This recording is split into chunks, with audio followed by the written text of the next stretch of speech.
మావ 'కల్కి' మూవీలో ప్రభాస్ గారే మెయిన్ విలన్ అంట. అవును, మీరు విన్నదా నిజమయ్యేటట్టే కనిపిస్తుంది. మూవీలో ప్రభాస్ గారు కాంప్లెక్స్‌కి వెళ్ళాలని ఒక గోల్‌తో 1,000,000 యూనిట్స్ కోసం వెయిట్ చేస్తూ ఉంటాడు. సో, అలాంటి టైంలో సుమతిని పట్టుకుంటే ఒక 1,000,000 యూనిట్స్ వస్తాయని ఒక బౌంటీ ప్రకటిస్తారు రైడర్స్. స్వార్థంతో మహాశక్తివంతుడైన అశ్వత్థామతో 2 టైమ్స్ తలపడతాడు మన ప్రభాస్ గారు. ప్రభాస్ గారు విలన్ ఎందుకు అన్నానంటే ట్రైలర్‌లో ఒక మాట చెప్తాడు కలి. మనుషులకు ఎన్ని అవకాశాలు ఇచ్చినా మారడు అని.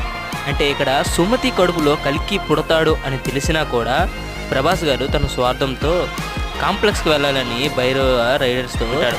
సో ఈ పార్ట్లో ప్రభాస్ గారు కాస్త నెగిటివ్ షేడ్లో చూస్తామేమో అనిపిస్తుంది. End of the day Bhairava alias Prabhas గారు కల్కిగా మారే అవకాశం కనిపిస్తుంది కూడా.